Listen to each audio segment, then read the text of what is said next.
Hi guys. I was pretty bummed out that school ended before we got to finish Where the Red Fern Grows.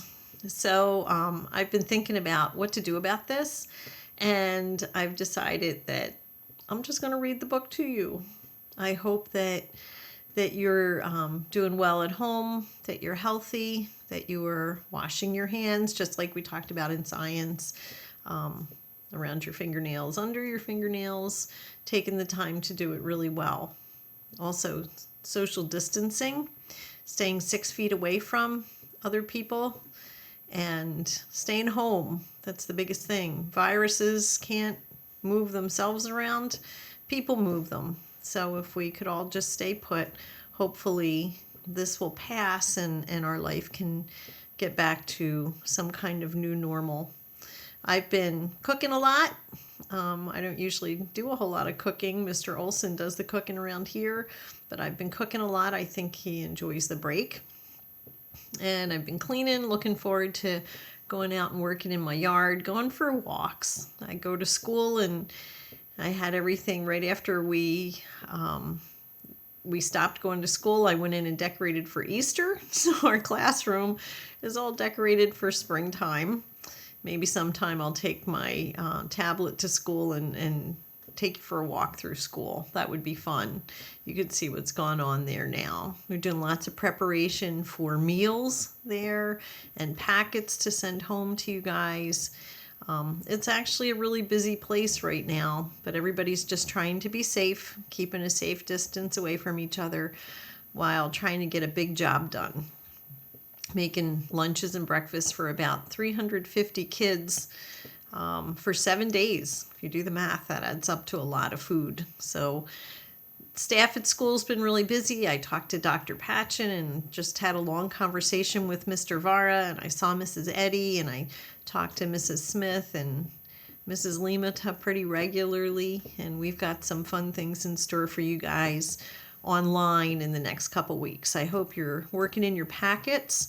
We're working really hard to give you things that will help you be ready for 5th grade. So work in those packets. If there's something you don't understand, you can email us, and we can make a phone call and do what we can to help you out. Okay? So I'm going to pick up with chapter 18 in Where the Red Fern Grows, and I'll make one video with 18 and one with 19, and then with chapter 20. And you can follow along. I know you don't have a book, but do the best you can to listen and enjoy. You can just sit back, maybe lay back on your bed and listen as I read to you. Try not to fall asleep. Okay, so here we go. And I know some of you read chapter 18, but it doesn't hurt to hear it again. Just enjoy it. Here we go. Just before dawn, the storm blew itself out with one last angry roar. It started snowing. A frozen silence settled over the canebrake. Back in the thick timber of the river bottoms, the sharp snapping of frozen limbs could be heard. The tall stalks of wild cane looked exhausted from the hellish night. They were drooping and bending from the weight of the frozen sleet. I climbed out of the deep gully and listened for my dogs. I couldn't hear them. Just as I started back down the bank, I heard something. I listened. Again, I heard the sound. Papa was watching me. "Can you hear the dogs?" he asked. "No, not the dogs," I said, "but I can hear something else." "What does it sound like?" he asked. "Like someone whooping," I said. Papa and the judge hurried up the bank. We heard the sound again. It was coming from a different direction. "The first time I heard it," I said, "it was over that way." "It's the men from camp," the judge said. "They're searching for us." We started whooping. The searchers answered. Their voices came from all directions. The first one to reach us was Mr. Kyle. He looked haggard and tired. He asked if everything was all right. "We're all right," Papa said, "but the old man has a bad ankle. It looks like we'll have to carry him out." "Your team broke loose and came back to camp about midnight," Mr. Kyle said. "This really spooked us. We were sure something bad had happened. 25 of us have been searching since then." Several men climbed down the bank and went over to Grandpa. They looked at his ankle. One said, "I don't think it's broken, but it sure is a bad sprain." You're in luck, the other one said. We have one of the best doctors in the state of Texas in our camp, Dr. Charles Lathman. He'll have you fixed up in no time. Yes, another said, and if you know Charlie, he's probably got a small hospital with him. Back in the crowd, I heard another man say, You mean that Latham fellow who owns those black and tan hounds is a doctor? Sure is, another said. One of the best. Mr. Kyle asked where my dogs were. I told him they were treed somewhere. What do you mean, treed somewhere? He asked. Papa explained what it meant, what had happened. With a wide-eyed look on his face, he said, Do you mean to tell me those hounds stayed with the tree in that blizzard? I nodded. Looking at me, he said, Son, I hope they have that coon treed, because you need that one to win the cup. Those 2 Walker hounds caught 3 before the storm came up. When it got bad, all the hunters came in. The judge spoke up. I'll always believe that those hounds knew that boy needed another coon to win, he said. If you fellows had seen some of the things those dogs have done, you'd believe it too. One hunter walked over to the broken snag. 3 out of 1 tree, he said. No wonder. Look here. That old snag was half full of leaves and grass. Why, it was a regular old den tree. Several of the men walked over. I heard one say, I've seen this happen before. Remember that big hunt in the Red River bottoms when the 2 little beagle hounds treed 4 coons in an old hollow snag? They won the championship too. I wasn't there, but I remember reading about it, one said. Say, I don't see Benson, Kyle said. The men started looking at each other. He was searching farther downriver than the rest of us, one fellow said. Maybe he didn't hear us shouting. Some of the men climbed out of the gully. They started whooping. From a distance, we heard an answering shout. He hears us, someone said. He's coming. Everyone looked relieved. Mr. Benson struck the washout a little way above us. He was breathing hard, as if he'd been running. He started talking as soon as he was within hearing distance. It scared me when I first saw them, he said. I didn't know what they were. They looked like white ghosts. I've never seen anything like it. A hunter grabbed Mr. Benson by the shoulder, shaking him. Get a hold of yourself, man, he said. What are you talking about? Mr. Benson took a deep breath to control himself and started again in a much calmer voice. Those 2 hounds, he said, I found them. They're frozen solid. There's nothing but white ice from the tips of their noses to the ends of their tails. Hearing Mr. Benson's words, I screamed and ran to my father. Everything started whirling around and around. I felt light as a feather. My knees buckled. I knew no more. Regaining consciousness, I opened my eyes and could dimly see the blurry images of the men around me. A hand was shaking me. I could hear my father's voice, but I couldn't understand his words. Little by little, the blackness faded away. My throat was dry and I was terribly thirsty. I asked for some water. Mr. Benson came over. He said, Son, I'm sorry, truly sorry. I didn't mean it that way. Your dogs are alive.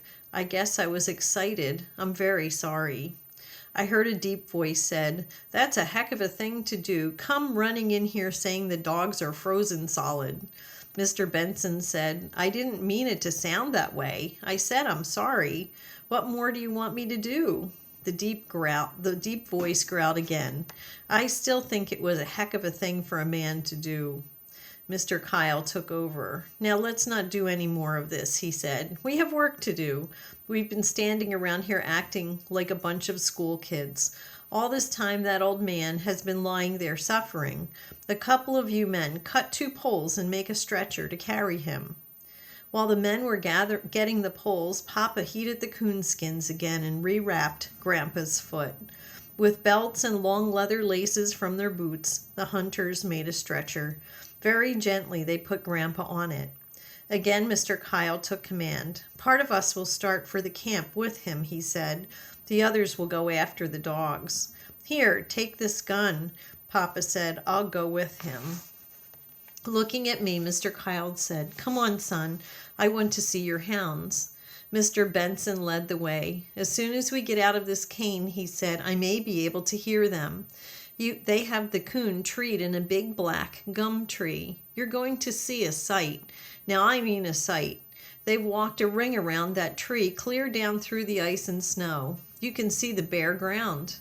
Wonder why they did that, someone asked. I don't know, Mr. Benson replied, unless they ran in the circle to keep from freezing to death or to keep the coon in the tree. I figured I knew why my dogs were covered with ice.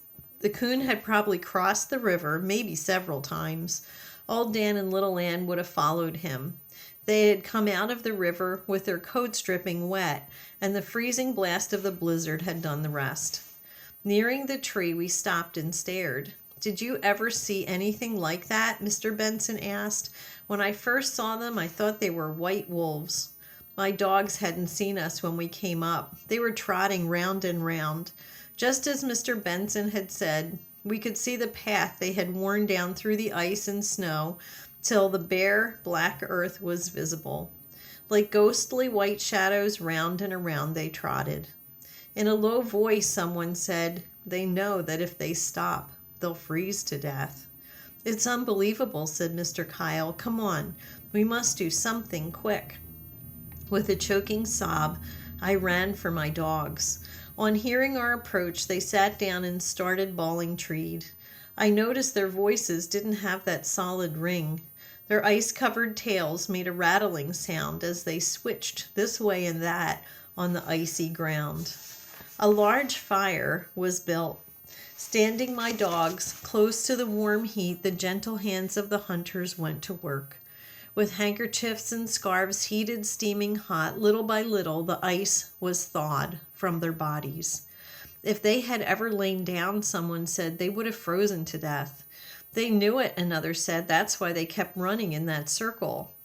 What I can't understand is why they stayed with the tree, Mr. Benson said.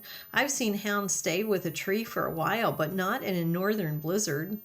Men, said Mr. Kyle, people have been trying to understand dogs ever since the beginning of time. One never knows what they'll do. You can read every day where a dog saved the life of a drowning child or laid down his life for the life of his master. Some people call this loyalty. I don't.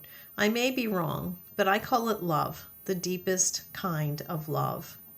After these words were spoken, a thoughtful silence settled over the men. The mood was broken by the deep growling voice I had heard back in the washout. It's a shame that people all over the world can't have that kind of love in their hearts, he said. There would be no wars, slaughter, or murder, no greed or selfishness. It would be the kind of world that God wants us to have, a wonderful world. After all the ice was thawed from my dogs and their coats were dried out, I could see they were all right. I was happy again and felt good all over. One of the hunters said, do you think those hounds are thought out enough to fight a coon? Sure, just run him out of that tree, I said. At the crack of the gun, the coon ran far out on a big limb and stopped. Again the hunter sprinkled him with birdshot. This time he jumped. Hitting the ground, he crouched down. Old Dan made a lunge. Just as he reached him, the coon sprang straight up and came down on his head. Holding on with his claws, the coon sank his teeth into a long, tender ear. Old Dan was furious. He started running in a circle, bawling with pain. Little Ann was trying hard to get a hold of the coon, but she couldn't. Because of his fast circling, old Dan's feet flew out from under him and he fell. This gave Little Ann a chance. Darting in, her jaws closed on the back of the coon's neck. I knew the fight was over. So, arriving back at camp, I saw that all the tents had been taken down but ours. A hunter said everyone was in a hurry to get out before another blizzard sets in. Papa told me to take my dogs into the tent as Grandpa wanted to see them. I saw tears in my grandfather's eyes as he talked to them. His ankle was wrapped in bandages. His foot and toes were swollen to twice their normal size. They had turned a greenish-yellow color. Placing my hand on his foot, I could feel the feverish heat. Dr. Lathman came over. Are you ready to go now? He asked. Snorting and growling, Grandpa said, I told you I wasn't going anywhere till I see the gold cup handed to this boy. Turning to face the crowd, Dr. Lathman said, "Men, let's get this over. I want to get this man to town. That's one of the meanest sprains I've ever seen, and it should be in a cast, but I don't have any plaster of Paris with me." The hunter who had come by our tent collecting the jackpot money came up to me. Handing me the box, he said, "Here you are, son. There's over $300 in this box. It's all yours." Well, that's a big deal, huh? Turning to the crowd, he said, "Fellows, I can always say this. On this hunt, I've seen two of the finest little coon hounds I ever hoped to see." There was a roar of approval from the crowd. Looking down, I saw the box was almost full of money. I was shaking all over. I tried to say thanks, but it was only a whisper. Turning, I handed the box to my father. As his ruffled hands closed around it, I saw a strange look come over his face. He turned and looked at my dogs. Some of the men started shouting, "Here it is!" The crowd parted and the judge walked through. I saw the gleaming metal of the gold cup in his hand. After a short speech, he handed it to me, saying, "Son, this makes me very proud. It's a great honor to present you with this championship cup." The crowd exploded. The hunter's shouts were deafening. I don't know from where the two silly old tears came. They just squeezed their way out. I felt them as they rolled down my cheeks. One dropped on the smooth surface of the cup and splattered. I wiped it away with my sleeve. Turning to my dogs, I knelt down and showed the cup to them. Little Ann licked it. Old Dan sniffed one time and then turned his head away. The judge said, "Son, there's a place on the cup to engrave the names of your dogs. I can take it into Oklahoma City and have it done, or you can have it done yourself. The engraving charge has already been paid by the association." Looking at the cup, it seemed that far down in the gleaming shadows I could see two wide blue eyes glued to a window pane. I knew that my little sister was watching the road and waiting for our return.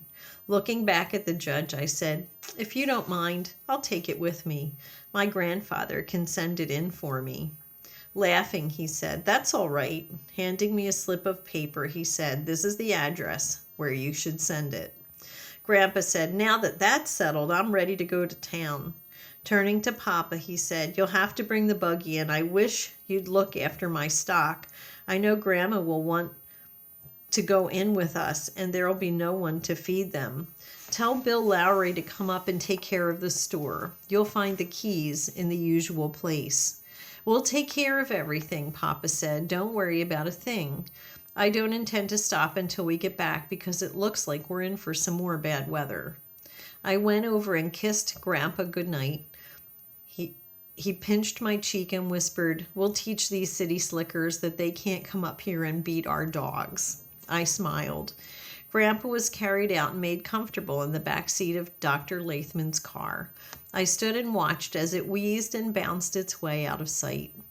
"While I'm harnessing the team," Papa said, "you take the tent down and pack our gear." On the back seat of the buggy, I made a bed out of our bedclothes. Down on the floorboards, I fixed a nice place for my dogs. All through the night, the creaking wheels of our buggy moved on. Several times I woke up. My father had wrapped a tarp around himself. Reaching down, I could feel my dogs. They were warm and comfortable. Early the next morning, we stopped for breakfast. While Papa tended to the team, I turned my dogs loose and let them stretch. "We made good time last night," Papa said. "If everything goes right, we'll be home long before dark." Reaching Grandpa's store in the middle of the afternoon, Papa said, "I'll put the team in the barn and feed the stock while you unload the buggy." Coming back from the barn, he said, "In the morning, I'll go over and tell Bill Lowry to come up and open the store." Looking around, he said, "It snowed more here than it did where we were hunting." Feeling big and important, I said, "I don't like the looks of this weather. We'd better be scooting for home." Papa laughed. "Sure you're not in a hurry to get home to show off the gold cup?" he asked. A smile was my only answer. 200 yards this side of our home, the road made a turn around a low foothill, shutting our house off from view. Papa said, "You're going to see a scramble as soon as we round that bend." It was more of a stampede than a scramble. The little ones came out first and all but tore the screen door off its hinges.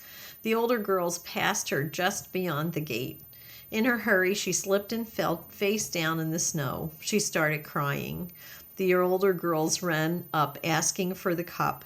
Holding it high over my head, I said, "Now wait a minute. I've got another one for you too." I held the small silver cup out to them. While they were fighting over it, I ran to the little one. Picking her up, I brushed the snow from her long braided hair and her tear-stained face. I told her there was no use to cry. I had brought the gold cup to her, and no one else was going to get it. Reaching for the cup, she wrapped her small arms around it. Squeezing it up tight, she ran for the house to show it to Mama.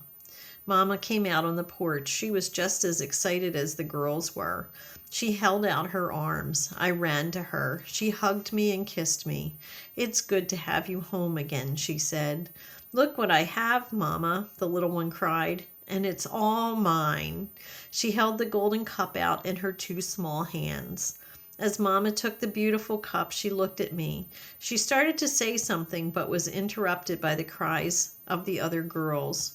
"We have one too, Mama," they cried, "and it's just as pretty as that one." "It's not either," the little one piped in a defiant voice. "It's not even as big as mine." "Two cups," Mama exclaimed. "Did you win two?" "Yes, Mama," I said. "Little Ann won that all by herself." The odd expression on my mother's face was wonderful to see. Holding a cup in each hand, she held them out in front of her. "Two," she said, "a gold one and a silver one. Who would have thought anything so wonderful could have happened to us? I'm so proud, so very proud." Handing the cups back to the girls, she walked over to Papa. After kissing him, she said, "I just can't believe everything that has happened. I'm so glad you went along. Did you enjoy yourself?"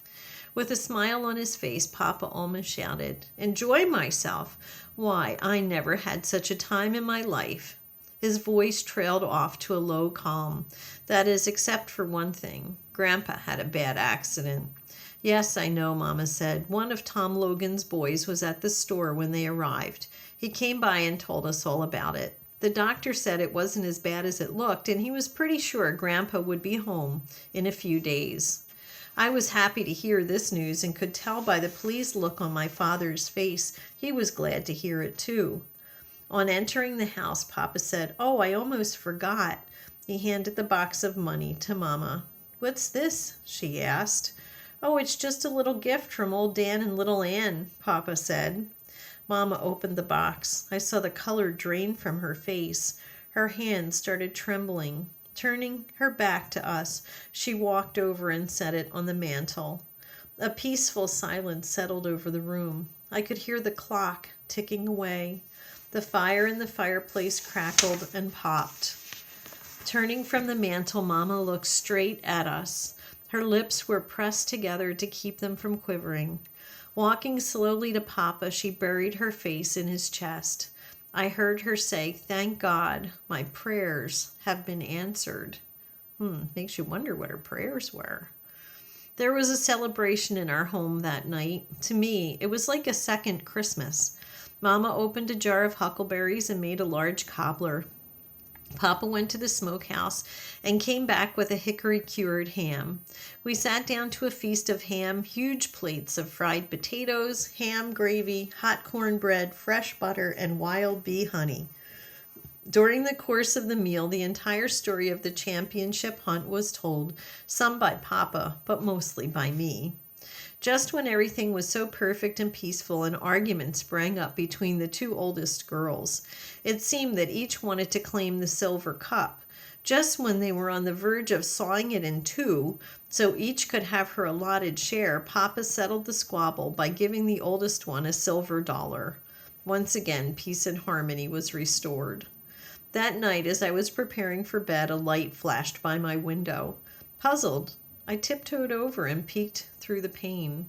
It was Mama, carrying my lantern and two large plates heaping high with food. She was heading for the doghouse. Setting the light down on the ground in front of her, she called to my dogs. And while they were eating, Mama did something I couldn't understand. She knelt down on her knees in prayer. After they had eaten their food, Mama started petting them. I could hear her voice but couldn't make out her words. Whatever she was saying must have pleased them. Little Ann wiggled and twisted. Even old Dan wagged his long red tail, which was very unusual. Papa came out. I saw him put his arm around Mama.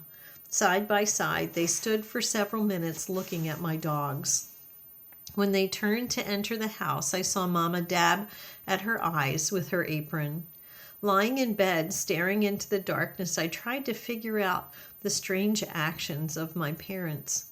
Why had Mama knelt in prayer in front of my dogs? Why had she wept? I was running all the whys around in my head when I heard them talking. I know, Papa said, but I think there's a way. I'm going to have a talk with Grandpa. I don't think that old foot of his is ever going to be the same again. He's going to need some help around the store. I knew they were talking about me, but I couldn't understand what they meant. Then I thought, why, that's it. They want me to help Grandpa. That would be all right with me. I could still hunt every night. Feeling smart for figuring out their conversation, I turned over and fell asleep. So, Little Ann and Old Dan went ahead and won that championship. Little Ann had taken the beauty contest with the silver cup, and Old Dan and Little Ann and Billy had won the championship and got the gold cup and the whole big pot of money to bring home. Now, chapter 19, we'll find out, where is this all going? We've been working so long on this championship and training. What happens next? So stay tuned. Turn in chapter 19 and pick up with where the red fern grows. Talk to you guys later. Bye.